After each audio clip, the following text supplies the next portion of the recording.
Hello दोस्तों, नमस्कार। SMKC channel में मैं आप सब लोगों का दिल से बहुत बहुत स्वागत करता हूं। इस वीडियो में भी हम लोग कवर करेंगे लगभग 7 से 8 स्टॉक्स तो हो ही जाएंगे। तो चलिए स्टार्ट कर लेते हैं। सबसे पहले कुछ कंपनीज के रिजल्ट आए थे, उनका इम्पैक्ट भी देखना था। जैसे कि प्रिंस पाइप की बात करें तो कल के दिन नंबर आए थे। ऑब्वियसली जैसे मैंने आपको बताया था कि क्वार्टर ऑन क्वार्टर बिल्कुल कंपेयर नहीं करना है, बिकॉज प्रिंस पाइप की अगर हम लोग बात करें तो Q4 एंड Q1 के नंबर्स में हमेशा हम लोग को मजबूत गिरावट ही देखने को यहाँ पे मिल जाती है। ठीक है, उनका Q4 जो रहता है वो सबसे स्ट्रॉन्गेस्ट क्वार्टर रहता है। ठीक है, मतलब अभी ये जो Q1 चल रहा है, Q2 चल रहा है, Q3 के बाद जब Q4 के नंबर आएंगे तब आप देख लेना, आपको ये चीज़ समझ में आ जाएगी। या फिर आप इतिहास भी उठाकर देखोगे, कल के वीडियो में मैंने ये पॉइंट को कवर यहाँ पे किया ही था। ठीक है, तो ये एक बेसिक चीज़ हम लोग को पता होनी चाहिए थी। बाकी अगर देखा गया तो ठीक ठाक ही परफॉर्मेंस देखने को मिला है। आज के दिन कितना गिरा है? 2.25% के आसपास, 2.5% के आसपास, एकदम मतलब नेट गिरावट की अगर हम लोग बात करें तो नॉर्मल सी बात है, इसमें कोई बड़ी बात नहीं। इतना तो ऊपर नीचे होता रहता है। ऊपर से देखा गया तो एक स्मॉल कैप कंपनी भी है। सो लॉन्ग टर्म के हिसाब से देखा गया तो यस, प्रिंस पाइप में मतलब बोलते हैं ना, वो पोटेंशियल नजर आता है, वो बोलते हैं ना हम लोग, काबिलियत नजर आती है कि ये बड़ी कंपनी बन सकती करके। बट ये इतना ईजी नहीं रहेगा। जैसे कि आपको पता है, इतने छोटे कंपनीज में जब हम जाते हैं, थोड़ा भी कुछ 19-20 हुआ तो बड़े गिरावट का भी सामना करना यहाँ पे पड़ सकता है। तो उतना मेंटल टॉर्चर झेलने की भी क्षमता होनी चाहिए। ठीक है, मतलब कैसा होता है कि अभी देखा गया तो स्टॉक एक ही रेंज में चल रहा है। 6 महीने की भी बात करें 18% है। ठीक है, साल भर की भी बात करें तो मतलब आप देख सकते हो कि वॉलेटिलिटी रहती है, बट हाँ, रेंज वॉलेटिलिटी देखने को मिल रही है। बट जब कभी ऐसा मतलब नॉर्मल चलते चलते ऐसा जोरदार गिरावट आएगा ना, तब बहुत सारे लोग पैनिक करते हुए आप लोगों को देखने को यहाँ पे मिल सकते हैं। तो बिजनेस पॉइंट ऑफ व्यू से हम लोगों ने चीज़ों को कवर करना है। हमेशा मैंने आप लोगों को यही चीज़ें सिखाई है, आगे भी यही चलता रहेगा, क्योंकि यही चीज़ बाजार में वर्क करती है। ठीक है, सो अगर देखा गया तो वो काबिलियत ज़रूर है इस कंपनी में कि एक अच्छा खासा परफॉर्मेंस ज़रूर दिखा दे करके।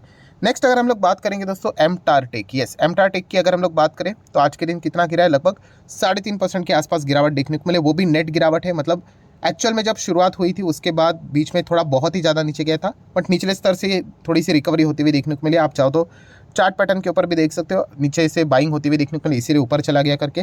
ठीक है, तो एमटार से रिलेटेड सबसे ज़्यादा जो सवाल पूछे जा रहे हैं वो हमेशा प्रमोटर से रिलेटेड ही रहते हैं। सब प्रमोटर की होल्डिंग अगर हम लोग देखेंगे 46% से 39 आ गया।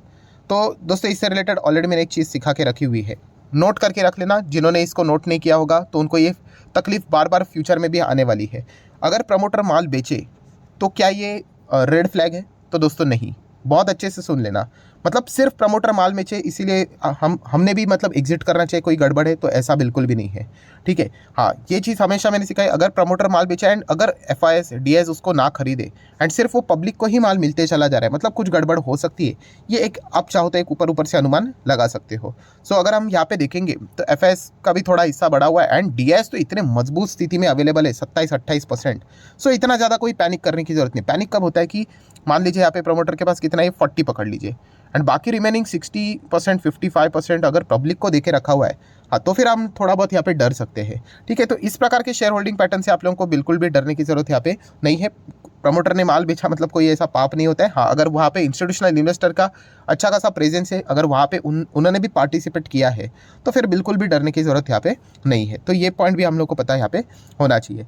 नेक्स्ट अगर हम लोग यहाँ पे बात करें दोस्तों तो Muthoot finance. Yes, Muthoot finance की अगर हम लोग बात करें तो 5 साल में आपको पता ही है 100%, मतलब पैसा डबल करने के हिसाब से आप चाहो तो इसको कंसिडर कर सकते हो। इनफैक्ट अगर देखा गया तो ज़्यादा ही देता है, बट फिर भी एक मैं बेसिक चीज़ बोल देता हूँ। ये देखिए 5 साल में कितना है, 232%। एंड डोंट फॉरगेट कि इतने मतलब गिरावट के बाद भी ऑब्वियसली ये मौका देते रहते नीचे आया था।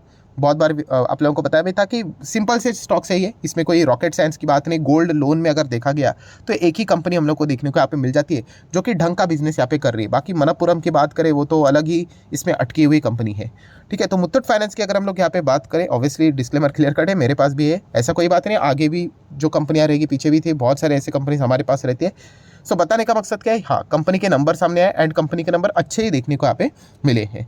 सो मुथूट फाइनेंस 70+% प्रमोटर की होल्डिंग हम लोगों को देखने को मिल जाती है। बहुत बड़े से ग्रुप से ये बिलोंग करता है, तो ऐसा कोई पैनिक करने के वाली अभी बात नहीं है। देखिए शेयर मार्केट में कदम रखा है ना, तो इस प्रकार की गिरावट है तो आपको देखने को मिलेगा। एंड जब इतने अच्छे रिटर्न्स बनते हैं तो हर किसी का नंबर आता है, ऐसा नहीं, कुछ ना कुछ तो बहाना मिल ही जाएगा, तब वो नीचे आ जाएगा। तो हम लोगों ने चेक करना होता है कि क्या बिजनेस में कोई गड़बड़ है क्या। तो नॉर्मल रूटीन गिरावट है ना, then go for it. Business में अगर रहेगा तो ऑब्वियसली स्टॉक तो फिर हम लोग को छोड़ना ही पड़ेगा। सो मुथूट फाइनेंस तो ठीक ही कंपनी है, कोई दिक्कत की बात नहीं है। नेक्स्ट अगर हम लोग बात करेंगे HCL tech. Yes, HCL tech भी बहुत सारे लोग पूछते हैं, सर ये मुथूट फाइनेंस HCL टेक आपके पास भी? हाँ, रहता है ऑब्वियसली, बहुत पुराने समय से खरीद के हम लोगों ने रखे हुए हैं। ठीक है, अभी ये कंपनियां बहुत अच्छा खासा बड़े कंपनियां यहाँ पे बन चुकी है। अभी एक्सेल टेक का भी वही है, 5 साल में 2x करना है, डबल करना है। ठीक है, इनमें पैसा रखना मतलब क्या होता है दोस्तों, आप बेसिक को समझे कि इन कंपनी से हम कोई ये एक्सपेक्ट नहीं करते कि हमें 1000% की रिटर्न दे दे। थोड़ी ना, ये माइक्रो कैप स्मॉल कैप है, ऐसे कंपनी है हमारे पास माइक्रो कैप स्मॉल कैप हम लोगों ने देखे भी। अगर एक दो नाम ले ले तो आपको पता ही है, वो जेनटेक की बात करें, देन वो कौन सा था, टालब्रोस की अगर हम लोग बात करें, थॉस की बात करें। ठीक है, ऐसे बहुत सारे देखे, हिंडवेयर था, हिंडवेयर में तो हो गया अभी काम।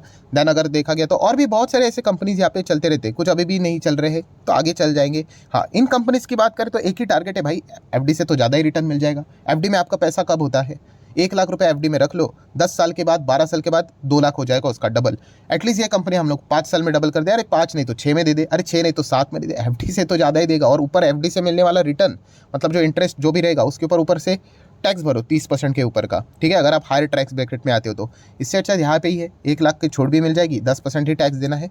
तो उस माध्यम के हिसाब से हम लोग इन स्टॉक्स में जाते हैं। ठीक है, इन स्टॉक्स में जाना मतलब कोई पाप नहीं होता है। यहाँ पे मैं अगेन कह रहा हूँ, आपका रिक्वायरमेंट क्या है वो इंपॉर्टेंट चीज़ है। ठीक है, तो उस हिसाब से आप देखोगे 5 साल में डबल है क्या, बस काफ़ी है, 132%, that's it, more than enough. आज भी हम लोग प्रॉफिट में इन कंपनीज में, कोई दिक्कत की बात नहीं है। ऊपर ऊपर से गिरते रहते, इसमें कौन सी बड़ी बात है। आगे भी बढ़ेंगे, 2000 जाएंगे, 2000 से 1800 आ जाएंगे, 1700 आ जाएगा, फिर वापस 3000 जाएगा, 2500 आ जाएगा, ये चलता रहता है। तो कंपनी बहुत कमाल की। हाँ, एक्सेल टेक की बात करें तो हाँ, एक जो खबर सामने यहाँ पे आई थी, कौन सी, कि इनको एक ऑर्डर मिल चुका है, $2.1 बिलियन का डील यहाँ पे इनका हो चुका है वेरिजॉन की अगर हम लोग बात करें इनके साथ। तो अच्छी बात है, जितने ये ऑर्डर्स मिलते जाएंगे आने वाले समय में इनको धीमे धीमे करके इसका पेमेंट मिलेगा। अभी ये $2.1 बिलियन थोड़ी ना एक चेक में फाड़ कर दे देंगे कि ले लो करके और रेवेन्यू में दिखेगा, नहीं।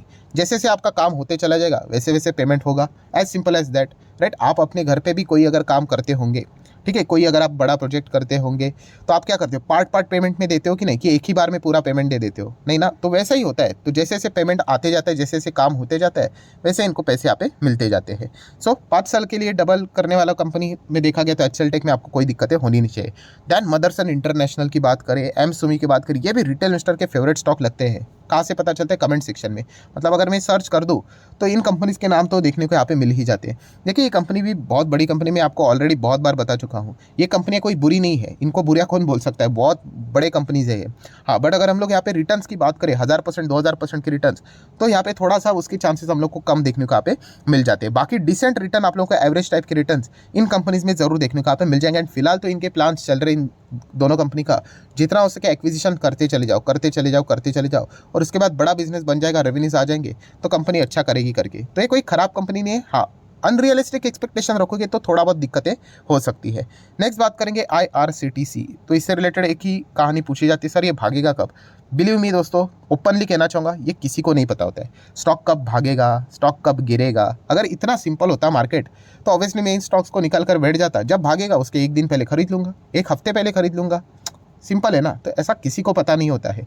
एक अच्छी खबर आ गई तो स्टॉक यही से 661 का 861 हो जाएगा, अगर कोई खराब खबर आ गई तो 461 हो जाएगा। ठीक है, हमें सिर्फ यही देखना होता है कि कंपनी का ओवरऑल लॉन्ग टर्म का ग्रोथ कैसा है, परफॉर्मेंस कैसा है, तो उस हिसाब से इसको कंसिडर करना यहाँ पे होता है। लॉन्ग टर्म के हिसाब से देखा गया तो IRCTC बहुत ही अच्छी कंपनी यहाँ पे, अच्छी है मतलब ये कोई रिकमेंडेशन वाली बात नहीं, क्योंकि सरकारी कंपनी है। और 2 बार तो ड्रामा हम लोगों ने इस कंपनी में देख ही लिया है, एक कन्वीनियंस फी का एंड एक वो डेटा मोनेटाइजेशन से रिलेटेड जो उन्होंने डिसीजन लिया था वो भी उन्होंने बाद में विड्रॉ कर लिया। तो इस चीज़ के चलते अच्छी खासी पिटाई होती हुई देखने को मिली है। बाकी अगर देखा गया, जिन्होंने शुरुआत से निवेश करके रखा है वो आज भी 300% के रिटर्न्स पे बैठे हुए, along with the one bonus split जो हुआ था उसके साथ। ठीक है, तो ये सबसे बड़ा एडवांटेज होता है दोस्तों, याद रखना। कौन सा, कि जब आप बहुत ही अर्ली स्टेज पे किसी स्टॉक को ट्रैक करते हो ना, जिसको हम लोग स्टेज 1 बोलते हैं, तो आपके पास ये एडवांटेज कौन सा, कि टॉप लेवल से अगर वो स्टॉक गिरे, 50% भी गिरे, 60% भी गिरे, स्टिल आपके पास चॉइस होती है कि क्या निकले या बने रहे करके।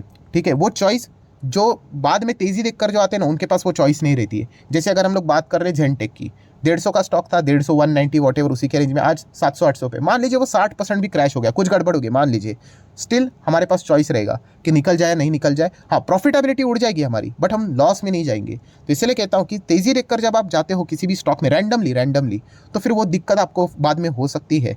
ये पॉइंट हमेशा हम लोग को पता यहाँ पे होना चाहिए। सो IRCTC की अगर हम लोग बात करें, अगर आपको भरोसा है इंडिया के रेलवे सेक्टर के ऊपर, तो फिर बने रहिए, that's the only one option. ठीक है। एंड अगर आपको लगता है नहीं नहीं सरकारी कंपनी में जाना ही नहीं है तो स्ट्रेट अवे अवॉइड कीजिए, इतना ही सिंपल होता है दोस्तों। देन अगर हम लोग बात करेंगे IDFC first bank, yes definitely ये बैंक अच्छा कर सकती है करके, ठीक है। बहुत से लोग कमेंट में लिखते भी थे सर आपको क्या दुश्मनी है, अरे ऐसा कोई दुश्मनी थोड़ी है। अभी ऐसे तो 8,000 कंपनीज है शेयर मार्केट में, थोड़ी ना जिनको हम लोग नहीं खरीदते मतलब वो खराब है करके, या फिर वो मल्टी बैगर नहीं बनते करके, बनते हैं, कितने सारे बनते हैं। इनफैक्ट हमारे पोर्टफोलियो से ज़्यादा ऐसे कुछ स्टॉक है वो मल्टी बैगर बन जाते हैं। हमें सिर्फ इतना ही देखना है कि हम जिस स्टॉक में जा रहे हैं क्या वो अच्छा परफॉर्मेंस देगा। सो IDFC फर्स्ट बैंक की अगर हम लोग बात करें, यस उसी पैटर्न पे स्टॉक चलते हुए देखने को मिल रहा है। थोड़ा सा बाजार का सपोर्ट मिलना चाहिए, जब हम लोग एकदम ब्रेकआउट के करीब यहाँ पे आ जाते हैं, ब्रेकआउट हो जाता है एंड थोड़ा सा 3 डिजिट के और अभी ये कंपनी मूव यहाँ पे करेगी, थोड़ा बाजार का सपोर्ट मिल गया ना तो ये चीज़ें बहुत ही ईजिली अचीवेबल हो जाती है। बाकी अगर नहीं भी हुआ, मान लीजिए अगर कल 60-70 पे भी आ गया तो भी कोई पहाड़ नहीं टूटने वाला है, क्योंकि जो इनका बुरा टाइम जो था यहाँ पे, जो वोडाफोन आइडिया ने बैंड बजाई थी, वो यहाँ पे ऑलमोस्ट हम लोग को रिकवर होते हुए देखने को यहाँ पे मिल चुका है। सो अभी हम कह सकते हैं यहाँ पे अगर यहाँ पे आने वाले नंबर्स अगर ये कंसिस्टेंटली अच्छे दिखा दे, इस वक्त के भी नंबर अच्छे ही देखने को यहाँ पे मिले थे, दैट्स इट, ये बैंक हम लोग को धीमे धीमे करके ऊपर जाते हुए देखने को यहाँ पे मिल सकता है। नेक्स्ट बात करेंगे IRFC, आज के दिन नंबर यहाँ पे आ चुके हैं, ठीक ठाक नंबर ओके देखने को यहाँ पे मिले हैं। ये भविष्य के इनके नंबर्स हम लोग को सुधरते हुए देखने को मिल जाएंगे। लोन देने का काम करते हैं, आपको बताइए, मैंने बताया जैसे कि इनके ऊपर ना तो टैक्स है ना तो NPA का कोई खतरा है, बिंदास फाइनेंस की कंपनी है, सरकार इसका गवर्नमेंट बैक गारंटीज ये सारी चीज़ें प्रोवाइड करते हैं। तो यहाँ पे तो आप लोगों को मतलब ऐसे ही रहेगा, हो सकता है यहाँ पे 2 साल ना चले, फिर 2 महीने में ही इतना चल जाए कि आप सोच भी नहीं सकते। ये इसी प्रकार की कंपनीज है। सो कब तेजी आएगी नहीं आएगी किसी को नहीं पता है, बट यस पोटेंशियल के हिसाब से अगर हम लोग बात करें, रेलवे स्टॉक अच्छा यहाँ पे परफॉर्मेंस दे सकते हैं और दे भी रहे हैं। देन आखिरी स्टॉक की बात करेंगे happiest mind technology. Yes happiest mind की अगर हम लोग बात करें तो ये भी एक अच्छी कंपनी है। IT सेक्टर की अगर हम लोग बात करें, management well known experience management है, हर किसी को पता ही है। सूता जी की अगर मैं बात करूँ तो विप्रो प्लस उसी के साथ साथ देन माइंट्री, बहुत मतलब 15-15 20-20 साल उन्होंने गुजारे उन कंपनीज में, एंड वो ब्रांड्स आप लोगों को पता है कि कितने बड़े हो चुके हैं करके। सो ऐसे व्यक्ति अभी हैप्पीएस्ट माइंड की अगर हम लोग बात करें मैनेजमेंट में देखने को नहीं, उन्हीं की कंपनी है, तो डेफिनेटली बहुत ज़्यादा उम्मीदें भी देखने को मिल जाती है। सो हैप्पीएस्ट माइंड की बात करें तो फिलहाल एक खबर सामने आ रही है कि लगभग 3 से 4 डिजिटल लीड मतलब जो एक्विजिशंस रहते हैं वो आने वाले समय में कुछ क्वार्टर में वो यहाँ पे ये कर सकते हैं, मतलब कुछ 3-4 कंपनियां वो यहाँ पे खरीद सकते हैं, ऐसी बातें यहाँ पे वो कर रहे हैं। और ऐसी कंपनीज को ट्रैक कर रहे हैं जिनका जो रेवेन्यू है, अर्निंग की अगर हम लोग बात करें, समवेयर 10 to 15 मिलियन डॉलर के रेंज में हम लोग को देखने को मिल रहा है। उन्हीं कंपनीज को वो टारगेट करने की कोशिश यहाँ पे करेंगे। सो आने वाले कुछ क्वार्टर में अगर आप ये खबरें देखोगे कि हैप्पीएस्ट माइंड ने इस कंपनी को खरीद लिया, उस कंपनी को खरीद लिया, तो कोई शॉकिंग बात नहीं होगी, क्योंकि ऑलरेडी मैनेजमेंट ने ये बातें बोली है कि वो इस प्रकार के मतलब चीज़ों के ऊपर विचार यहाँ पे कर रहे हैं, ठीक है। सो ये भी चीज़ हम लोग को देखने को यहाँ पे मिल रही है। सो ठीक है दोस्तों, जितने इंपॉर्टेंट खबरें थी सारे यहाँ पे कवर कर ली। वीडियो अच्छा लगे तो चाहो तो लाइक एंड शेयर यहाँ पे कर सकते हो। एंड इंपॉर्टेंट चीज़, अगर आपने अभी तक डीमैट अकाउंट ओपन नहीं किया है तो लिंक नीचे डिस्क्रिप्शन में 25 वीडियो की लिस्ट भी आप लोगों को बिल्कुल फ्री ऑफ कॉस्ट मिल जाएगी। आपका नाम कौन सा अकाउंट अपने लिंक के थ्रू ओपन किया है प्रॉपर्ली कमेंट्स में मेंशन कर दें, तो हफ्ते भर के अंदर सारे लेक्चर्स मेरे साइड से फ्री ऑफ कॉस्ट प्रोवाइड कर दिए जाएंगे, ताकि आप शेयर बाजार को आसान भाषा से सीख सको। So that's it, thank you very much दोस्तों, we will be meeting our next video, तब तक के लिए बाय बाय।